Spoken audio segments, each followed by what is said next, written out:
Je suis très heureux de recevoir aujourd'hui dans mon séminaire consacré aux objets mathématiques dans l'espèce humaine et dans les machines. Aujourd'hui, on va parler de l'espèce humaine. Et je suis très heureux d'accueillir aujourd'hui Marie Amalric. Marie Amalric a fait des études d'ingénieur aux techniques avancées, à l'école des techniques avancées à l'ENSTA, et ensuite, et en même temps presque à l'école normale supérieure. Et puis, elle a fait sa thèse au laboratoire sur la représentation des mathématiques chez les mathématiciens adultes. Et puis, elle est partie ensuite en post-doctorat depuis plus de 5 ans maintenant, d'abord à Rochester et à Carnegie Mellon avec Jessica Cantillon, qui est une grande chercheuse du domaine.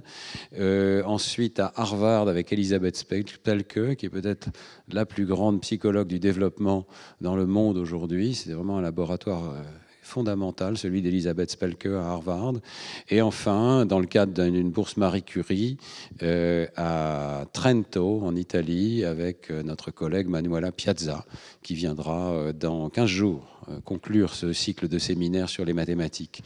Donc, Marie réalise des études en comportement et aussi en imagerie cérébrale sur le développement des objets mathématiques chez l'enfant, et c'est de cela qu'elle va nous parler aujourd'hui. Bienvenue, Marie. Merci beaucoup, Stan, pour cette invitation.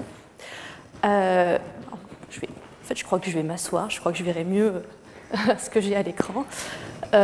Donc effectivement, comme Stan vient de le dire, aujourd'hui je vais vous présenter mes travaux les plus récents qui constituent les fondements d'un programme de recherche qui vise à suivre le développement des réseaux cérébraux associés aux mathématiques. Et donc je voudrais commencer par vous présenter ces deux images.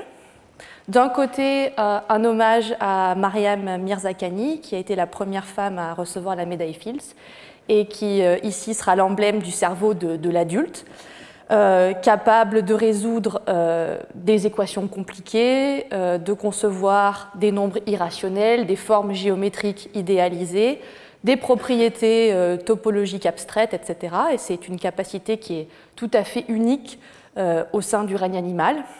Et puis de l'autre côté, nous avons le cerveau du nourrisson, qui, bien évidemment, ne sait encore rien de tout cela, mais qui est déjà capable, qui est déjà bien équipé pour traiter les idées mathématiques, puisqu'il est capable d'évaluer approximativement le nombre d'objets dans un ensemble, aussi de percevoir de petites quantités exactes, d'effectuer approximativement des opérations simples telles que l'addition, également de percevoir des ratios et de comprendre intuitivement des probabilités, ou encore de percevoir des formes géométriques et leurs propriétés. Alors, dans le cerveau des bébés, les intuitions numériques sont associées à des activations notamment du sillon intrapariétal dans l'hémisphère droit. Ici, vous voyez l'image d'une reconstruction de source dans une étude en électroencéphalographie qui avait été menée par Véronique Izard en 2008. Et puis, de l'autre côté, dans le cerveau adulte, eh bien, on retrouve des activations au nombre dans le sillon intrapariétal droit, et on voit en plus des activations symétriques dans l'hémisphère gauche.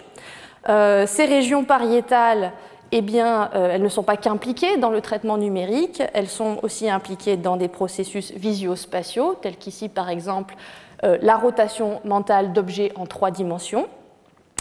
Et puis, il y a une dizaine d'années maintenant, une autre paire de régions bilatérales, également impliquées dans le traitement numérique, a été mise au jour, dans la partie ventrale postérieure du lobe temporal. Donc on les voit ici. Et donc cet ensemble de régions cérébrales qui répondent au nombre et à des processus visuospatiaux, eh bien, ne répondent pas qu'à cela. Ils répondent aussi à la manipulation de concepts mathématiques avancés.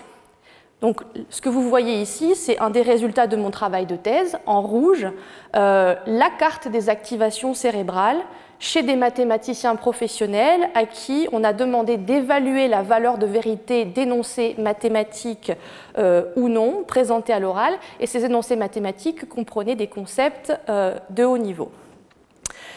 Et donc on retrouve nos régions pariétales et temporales inférieures à des sites très similaires de ceux impliqués dans le calcul mental, c'est la carte que vous voyez en bleu, mais également dans l'observation, la simple observation de nombres. Et c'est la carte que vous voyez en vert. En jaune, au centre, vous voyez l'intersection de ces trois cartes. Et donc la question que je me pose à présent, c'est comment on passe de là à là, et en particulier comment on passe de là à là, avec l'apprentissage des mathématiques à l'école. Alors il se trouve que jusque-là, les études se sont principalement concentrées sur l'acquisition de compétences mathématiques, mais n'abordent pas nécessairement la question de la compréhension d'un nouveau principe mathématique, voire d'un nouveau domaine. Et donc c'est ce à quoi j'essaie de tendre dans mon travail de recherche en cours.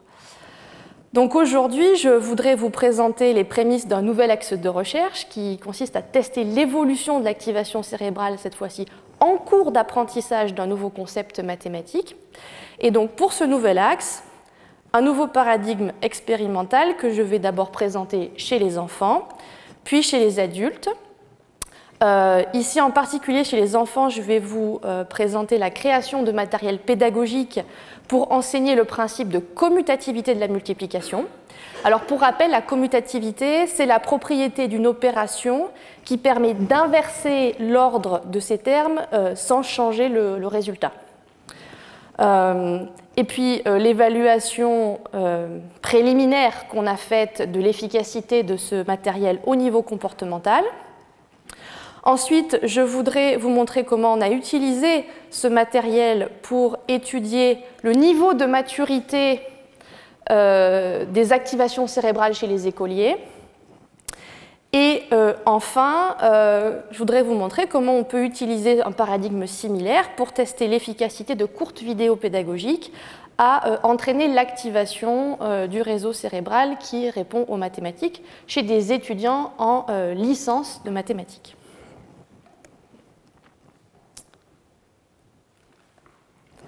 Alors, tout d'abord, pour enseigner le principe de commutativité à des enfants, de la façon la plus proche possible de ce qui pourrait se passer en classe, mais tout en restant dans le cadre du laboratoire, on a commencé par créer de courtes vidéos pédagogiques. Donc, cette étude a été menée au cours de mon séjour postdoctoral aux États-Unis, donc les vidéos sont en anglais. Je vous montre la première séquence. Hello! Today we're going to understand what the commutative principle of multiplication is. Let's see an example. Look, there are 1, 2, 3, 4, 5, and 6 frogs. Oh, they go in 2 different ponds. In each pond there are 1, 2, and 3 frogs. So the 6 frogs have separated into 2 groups of 3 frogs. This means that there are 2 times 3 frogs, and it is written 2 times 3.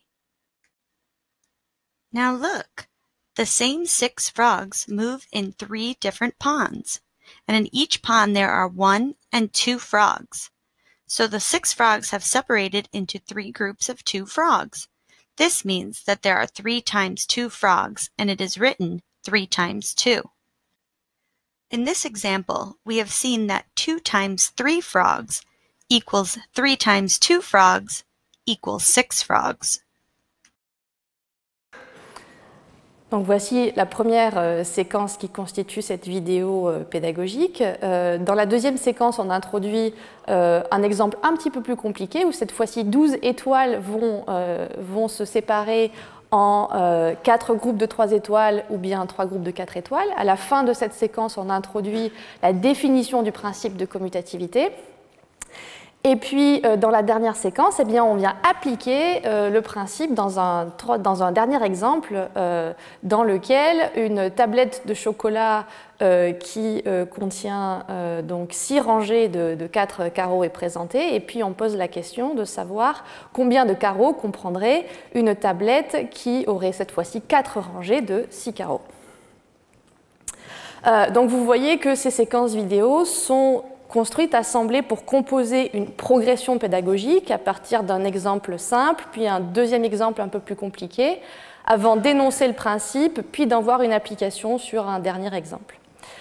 Ensuite, la phase d'apprentissage est complétée par un test de connaissance qui va consister à déterminer si des phrases se rapportant à la leçon sont vraies ou fausses.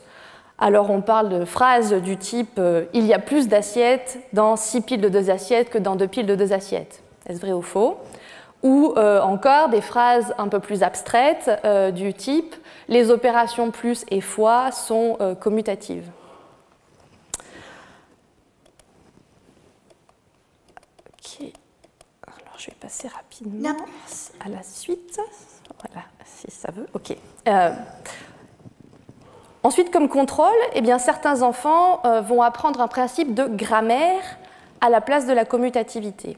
Donc, on a créé une seconde vidéo construite exactement de la même façon, avec 3 séquences qui sont appariées en temps, mais également en termes, vous voyez, de la couleur du fond est la même, le même personnage vient enseigner le principe, la quantité d'informations à l'écran est aussi similaire, mais donc cette fois-ci, le principe de grammaire qu'on enseigne est la combinaison de propositions dans des phrases à l'aide de pronoms relatifs.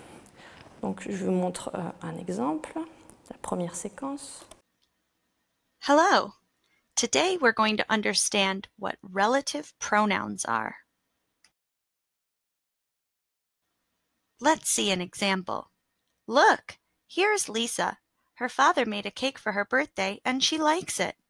A sentence that can describe the situation is, the girl likes her birthday cake.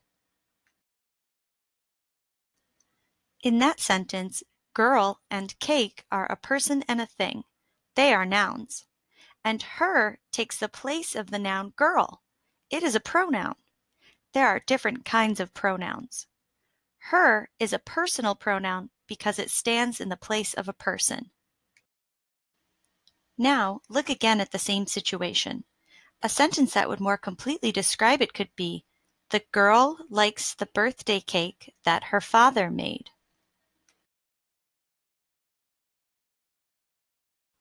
In that sentence, we see another word appearing, that.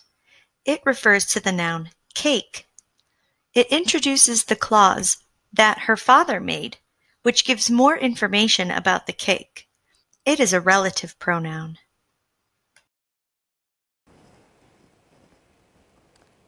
Je vais aussi passer rapidement sur les 2 autres séquences. Et donc, ensuite, on a besoin d'un test de compréhension de la commutativité par les enfants. Donc, pour faire ça, on va utiliser un jeu avant et après la phase d'apprentissage. Et ce jeu va tester la compréhension de la commutativité à 2 niveaux, au niveau symbolique et au niveau non symbolique. Donc on utilise un jeu de comparaison numérique. Ici, je vais vous montrer le début d'une session comportementale. Le début d'une session comportementale réalisée en ligne, car on était au beau milieu de la pandémie. Alors, je vous explique brièvement les règles du jeu. Vous allez voir de chaque côté, de part et d'autre de l'écran, des 2 cercles, à l'intérieur desquels vont apparaître soit des ensembles de points, soit des opérations symboliques. Et donc, le but du jeu pour les enfants est de répondre le plus rapidement possible si le nombre de points dans les 2 cercles ou les résultats à l'intérieur des 2 cercles sont les mêmes ou si un côté est plus grand que l'autre. Alors, je vous montre rapidement. Ah oui, alors je voudrais quand même vous dire aussi, avant qu'on regarde le début d'une session, que pour tester la compréhension de la commutativité au niveau non symbolique, on va présenter des ensembles de points groupés. Par exemple, les enfants doivent comparer 3 groupes de 2 points versus 2 groupes de 3 points. Alors, okay.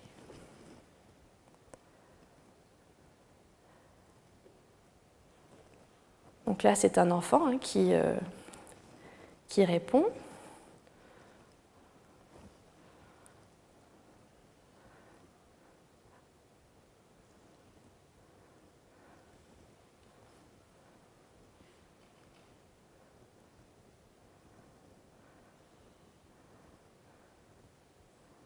Voici un exemple d'essai qui teste le principe de commutativité.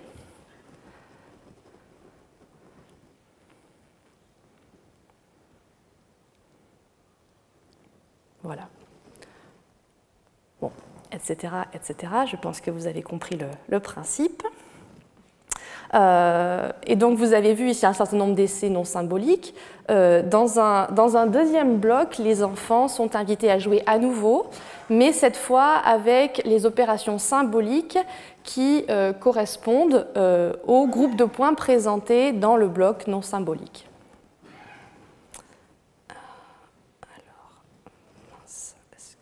Ok. Alors, je vais vous montrer à présent les résultats collectés chez 79 enfants de 8 à 9 ans avant la phase d'apprentissage. On commence par leur performance sur les essais non symboliques non groupés. On voit que leur performance est au-dessus du hasard. Mieux pour des nombres différents et meilleur pour des nombres différents qu'égaux. Ici, c'est notre baseline.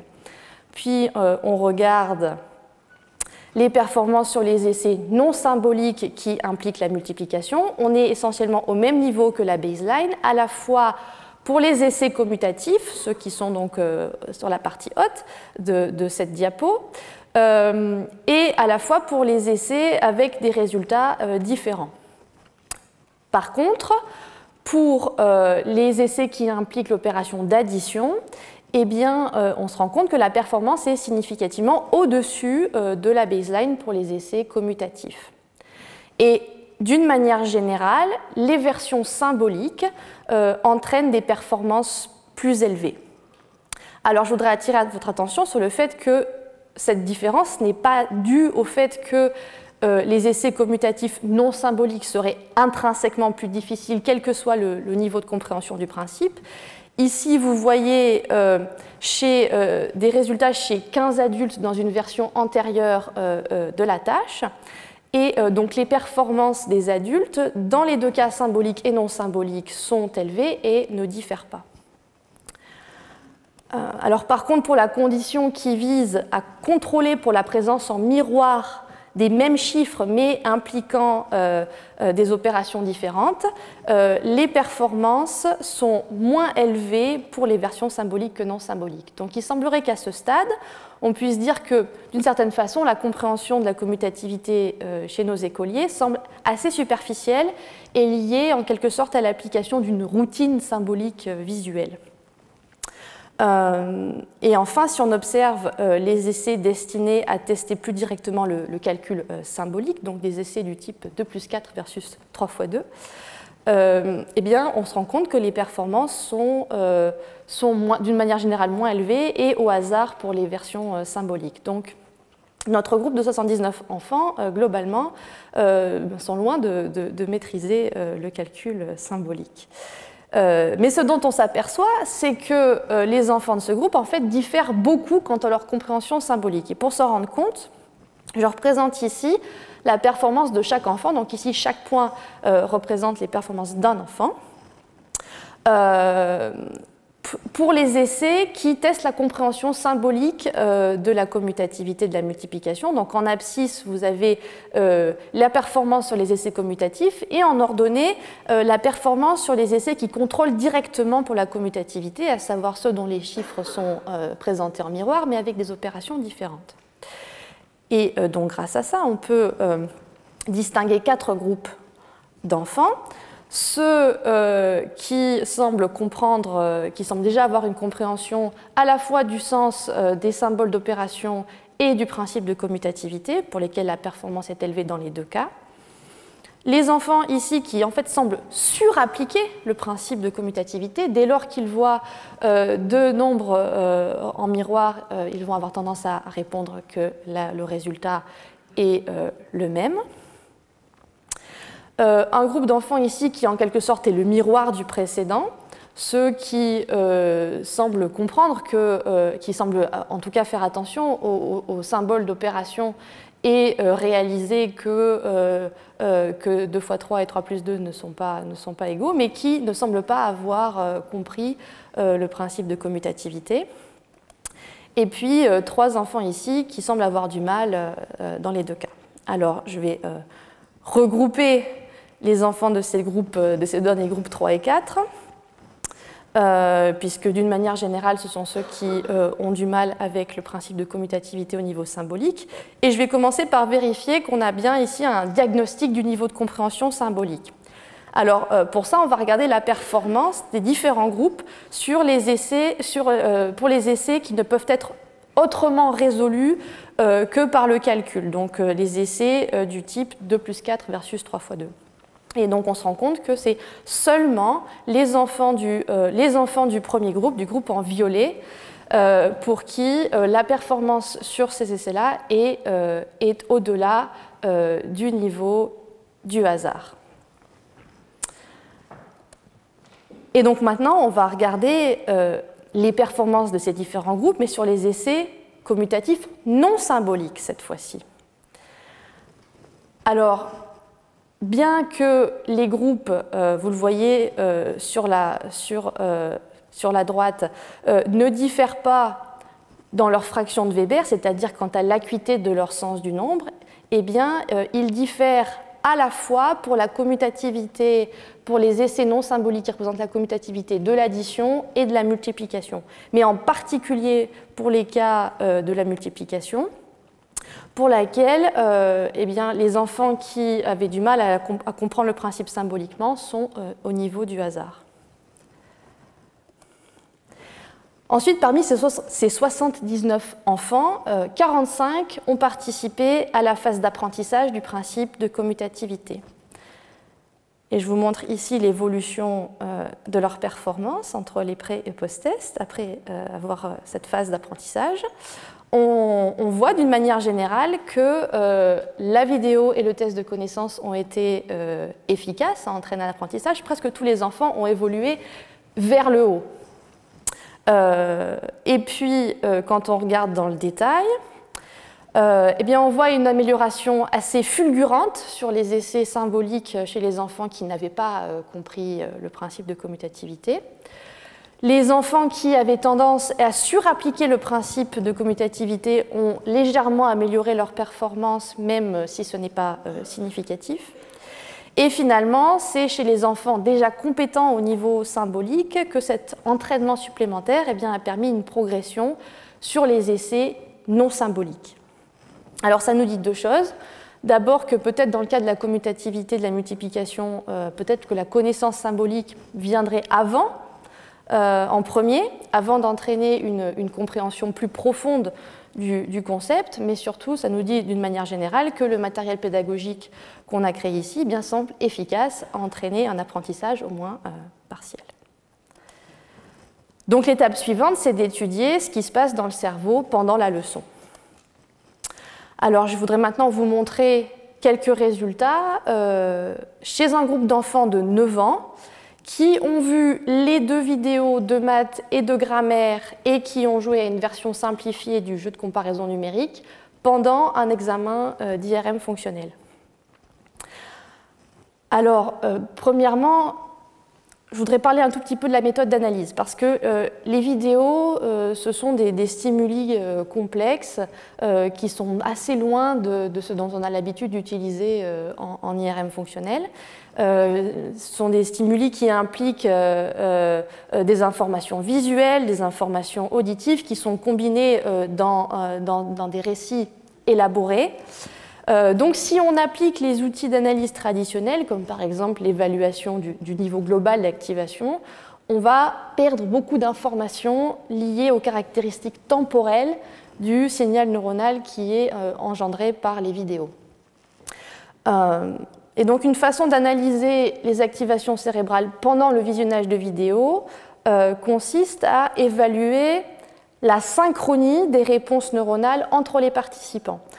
On appelle cette méthode corrélation intersujet, puisque l'idée c'est d'évaluer dans chaque unité de volume du cerveau, dans chaque voxel, d'évaluer la corrélation du décours de l'activité cérébrale entre chaque paire de participants. Donc il s'agit en fait essentiellement d'une identification à partir des données des régions du cerveau qui sont engagées de manière similaire entre des participants qui ont réalisé une certaine tâche. Et donc si on applique cette méthode aux deux vidéos et à la tâche de comparaison numérique, voilà ce qu'on obtient. Alors vous avez d'un côté les corrélations intersujets au sein du groupe d'enfants, et puis de l'autre, les corrélations entre enfants et adultes. Ces types de corrélations sont souvent appelées maturité fonctionnelle parce qu'elles donnent une indication des régions dans lesquelles les activations chez les enfants ressemblent aux activations chez les adultes. Alors sur ces deux cartes, en bleu, vert et rouge, vous voyez les activations respectivement à la vidéo de mathématiques, à la tâche de comparaison numérique et à la vidéo de grammaire.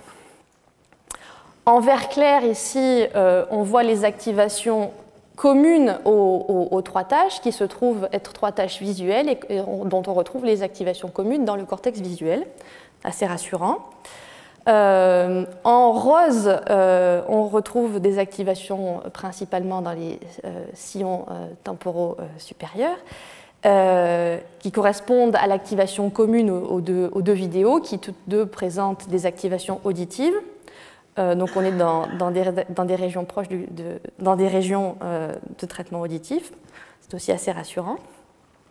Et finalement, en bleu clair, ici, les activations communes à la vidéo pédagogique et à la tâche de comparaison numérique qui portent donc toutes les deux sur le principe de commutativité.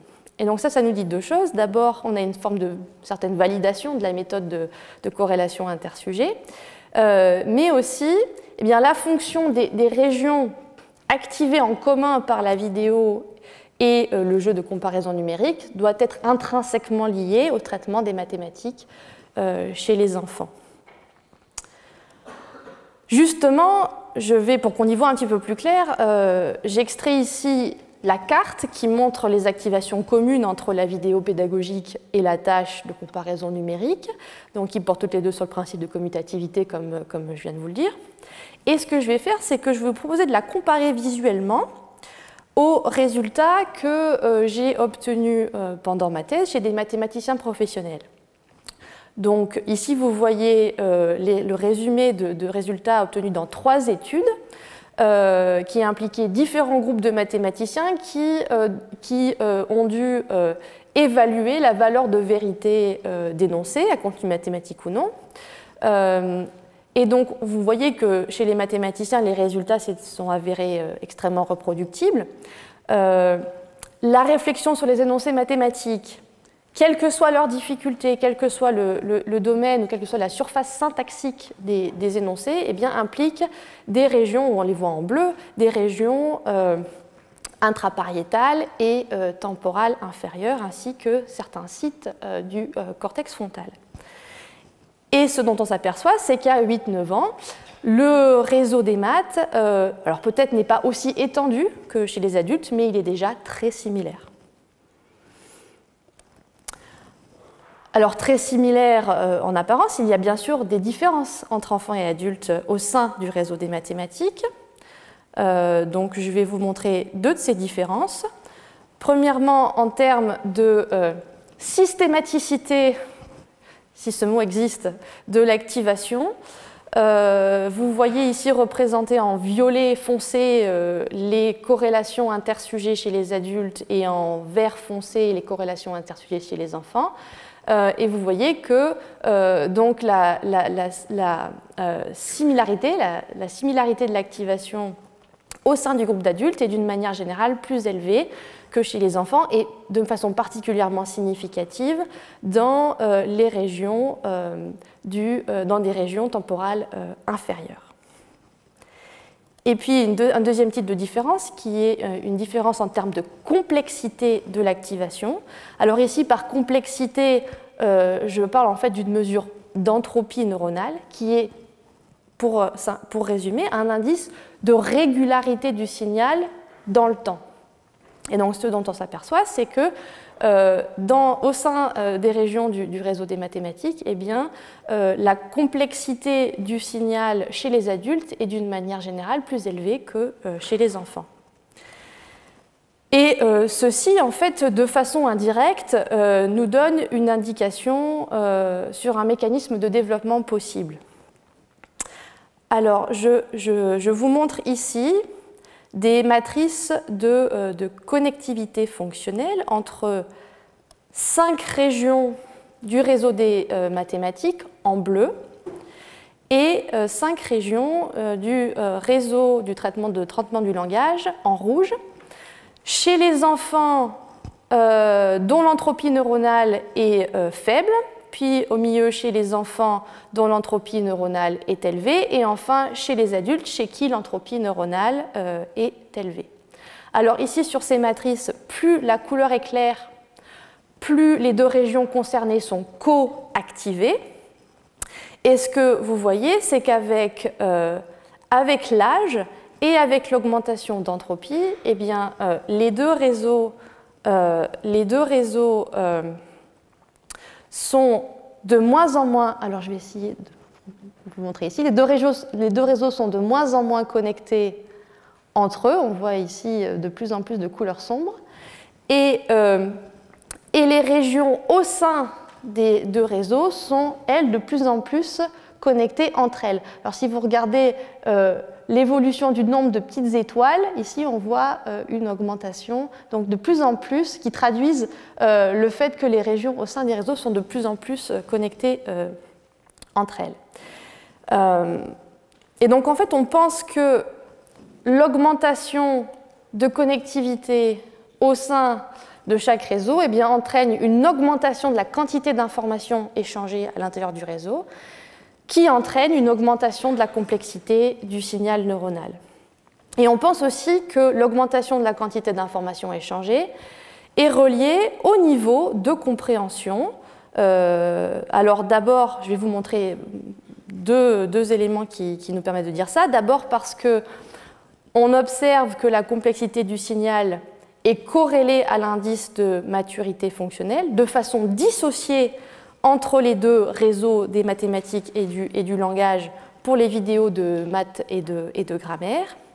Et puis également parce que la complexité du signal chez les enfants est liée à leur score dans un test standardisé de mathématiques.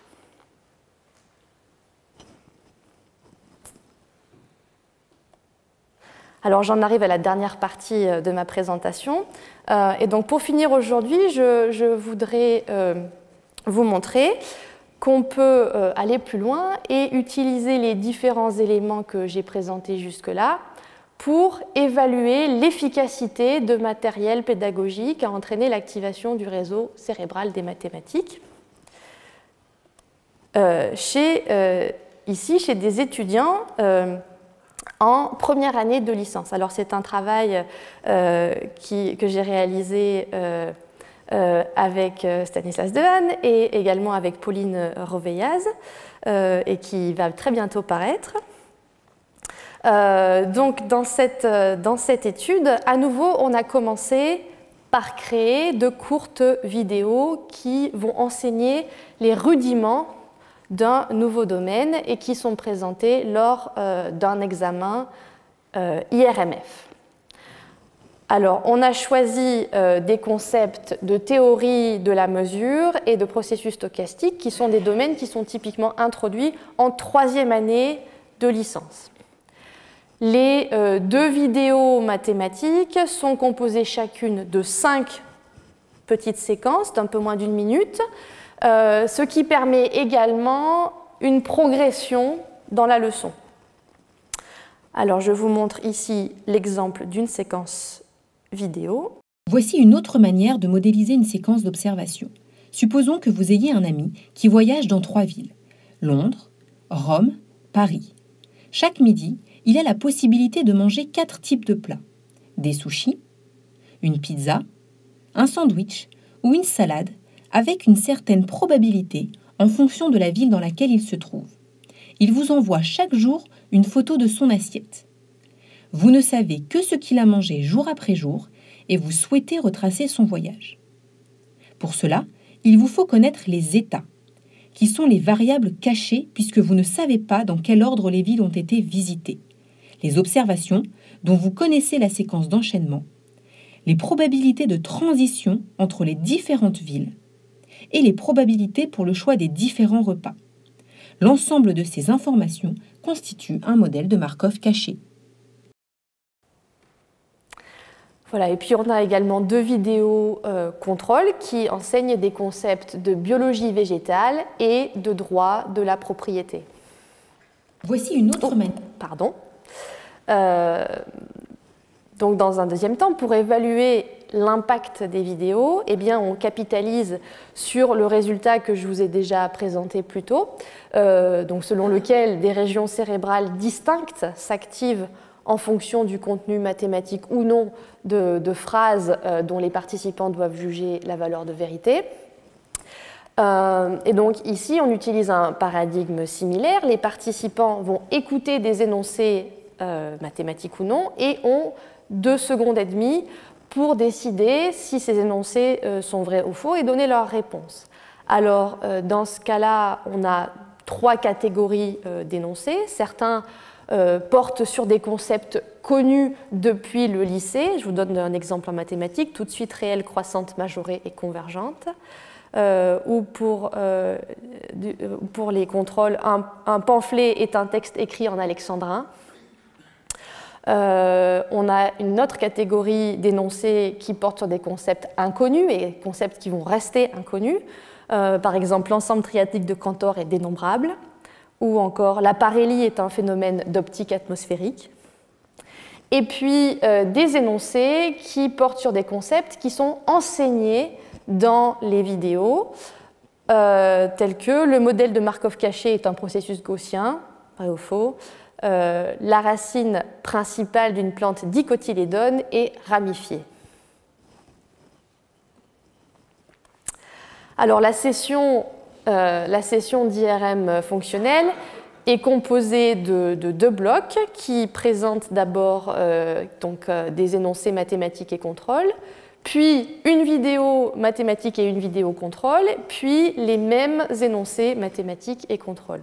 Alors le premier bloc enseigne des concepts de théorie de la mesure et de biologie végétale, et le second des concepts de droit de la propriété et de processus stochastiques.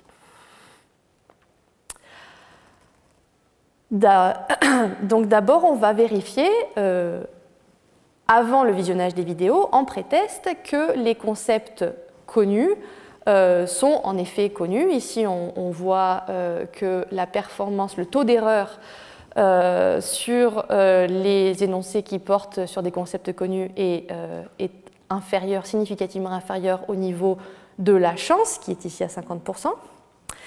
Et puis on vérifie aussi que les concepts inconnus sont en effet inconnus. Là, on est au niveau du hasard. Puis, dans le cerveau, d'abord pour les énoncés liés à des concepts connus, eh bien on voit qu'on observe, on observe des activations pour les mathématiques qui sont dissociées des activations pour les énoncés contrôle de façon bilatérale, notamment au niveau, à nouveau, des sillons intrapariétaux et dans les régions temporales inférieures, à quelques sites également préfrontaux. à des emplacements qui sont très similaires à ceux trouvés dans nos travaux précédents.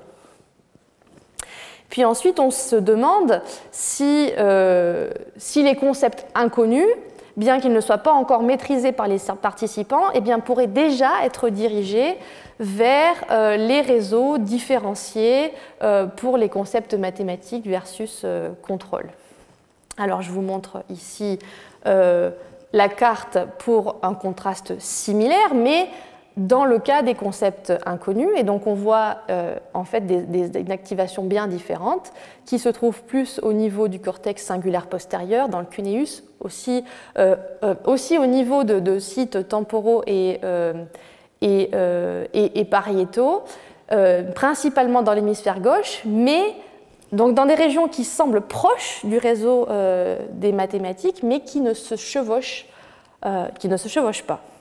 Donc il semblerait que le réseau cérébral qui est activé par les connaissances mathématiques, eh bien, ne semble répondre qu'aux concepts connus.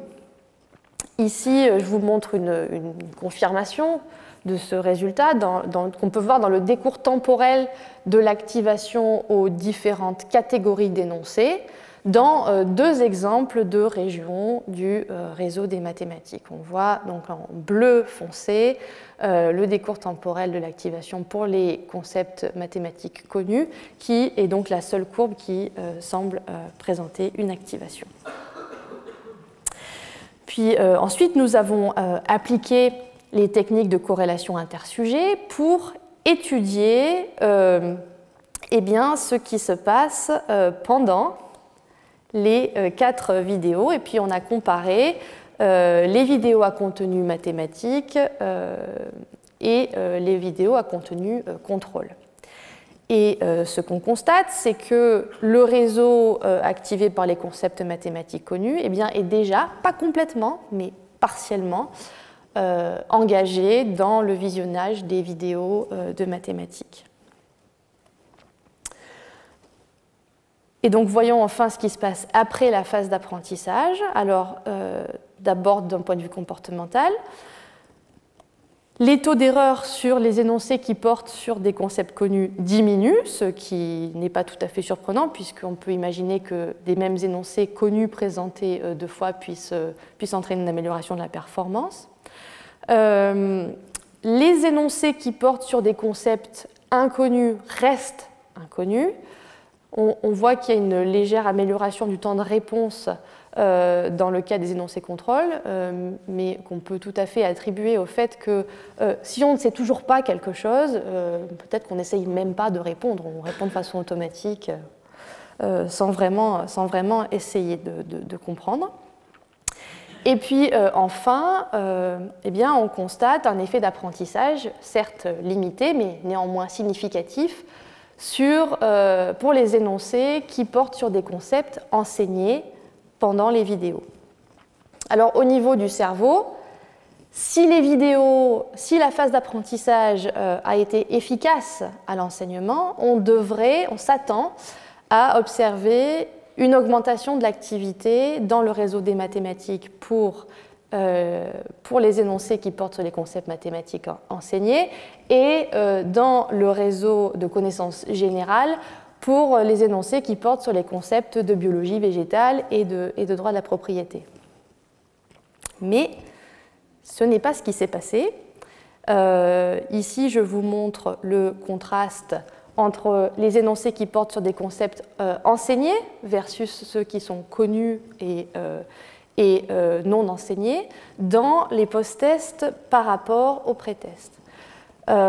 Et donc, on observe que pour les énoncés mathématiques comme pour les énoncés contrôle, on voit une activation dans le cuneus, dans le cortex singulaire postérieur, le gyrus angulaire gauche, le gyrus frontal moyen gauche, les noyaux codés, c'est-à-dire des sites qui sont plutôt impliqués dans la mémoire épisodique et l'apprentissage verbal, mais qui ne font pas partie du réseau des mathématiques. Donc ici, en quelque sorte, on a eh bien, un outil diagnostique de l'efficacité d'un matériel pédagogique au niveau cérébral. Et on voit qu'une brève leçon vidéo n'a pas été suffisante pour augmenter l'activité dans les circuits cérébraux sensibles aux mathématiques. Et avec ça, j'en arrive aux conclusions de cette présentation. Alors, on a vu aujourd'hui que le principe de commutativité de la multiplication est difficile pour les écoliers aux compétences symboliques les plus faibles, que l'intervention vidéo que l'on a créée a été en partie efficace à améliorer leur performance, que l'étude des activations cérébrales pendant le visionnage des vidéos donne de nouvelles informations sur la maturité neuronale des enfants, en particulier l'augmentation de la quantité d'informations échangées entre régions du réseau sensible aux mathématiques semble être un facteur de développement. Et d'une façon générale, le nouveau paradigme expérimental qu'on introduit ici semble fournir un outil diagnostique de l'efficacité d'un matériel pédagogique au niveau cérébral. Dans le cas des étudiants de licence, des courtes vidéos qui sont assez similaires au contenu de sites tels que la Khan Academy se sont révélées ne pas être suffisantes à augmenter l'activation du réseau cérébral répondant aux mathématiques. Et je vous remercie de votre attention.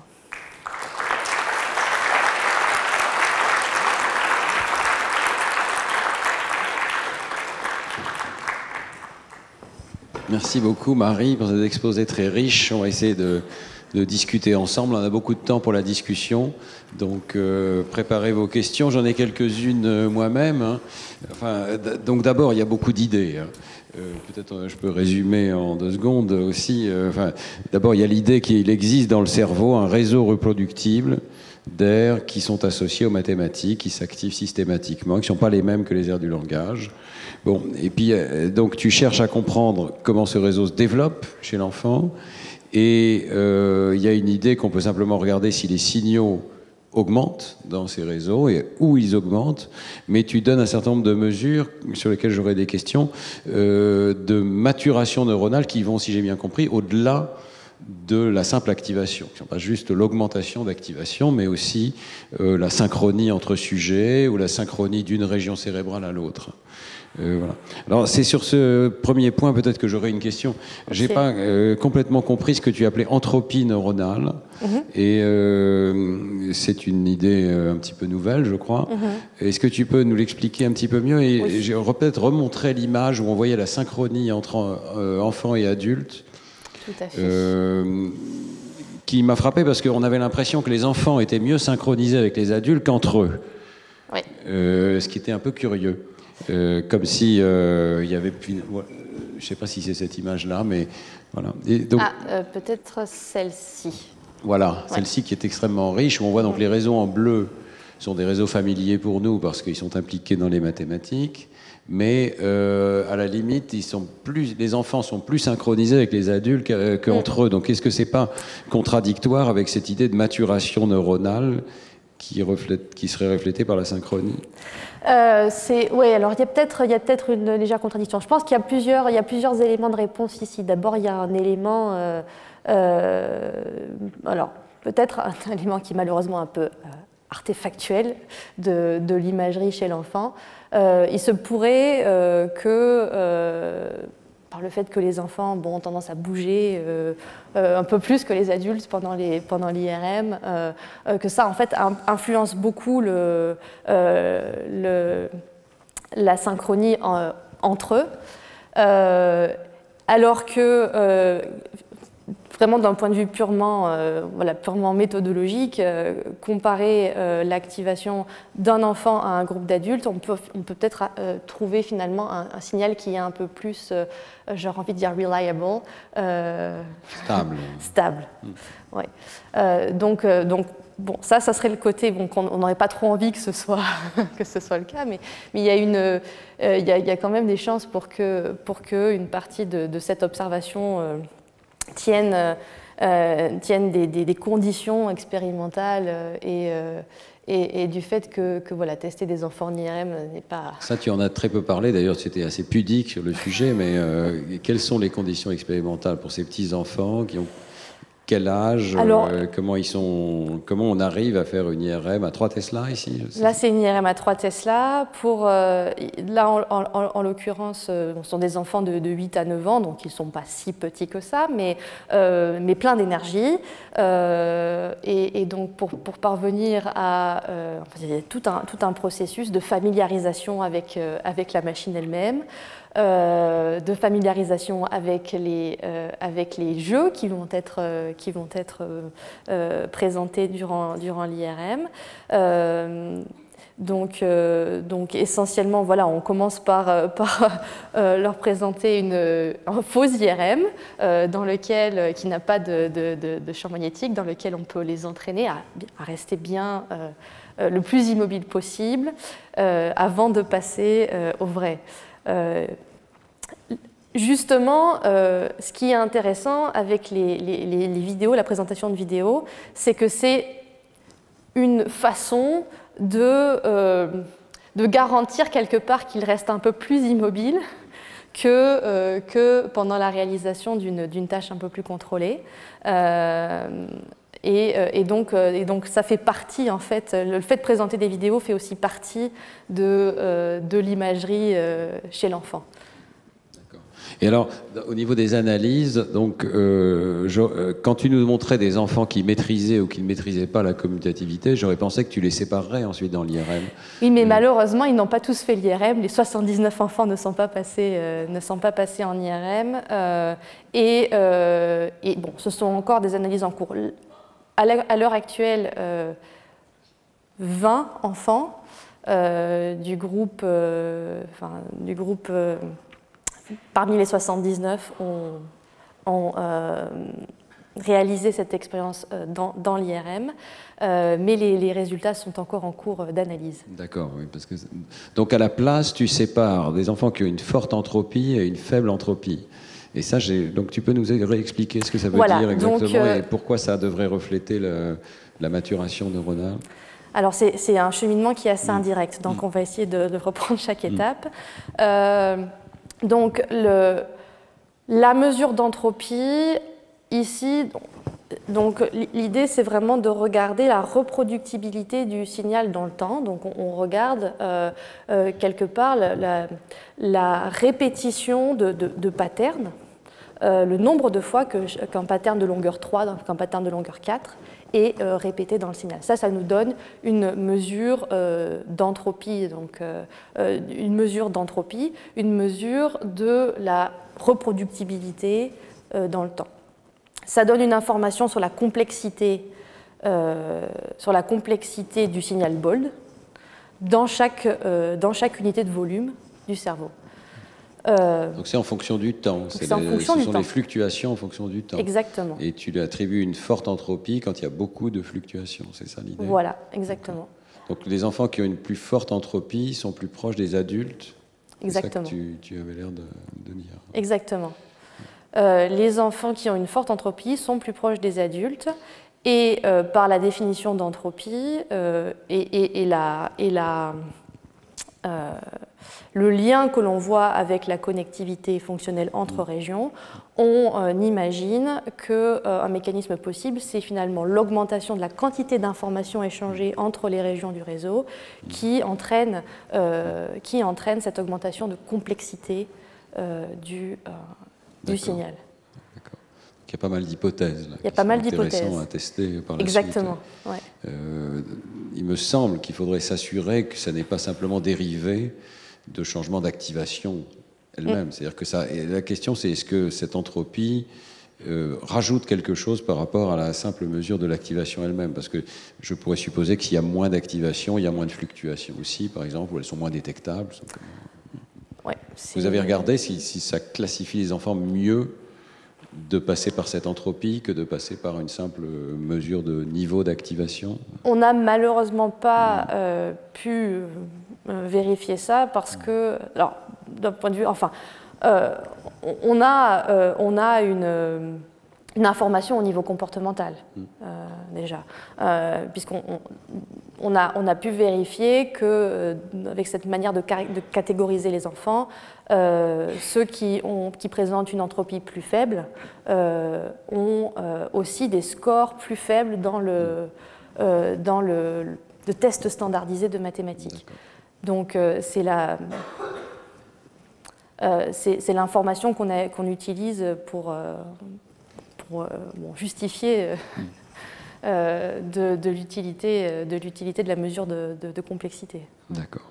J'ai encore plein de questions, mais je voudrais ouvrir les questions à la salle. Je suis sûr qu'il y en a. Il y a des spécialistes de traitement des nombres, des mathématiques.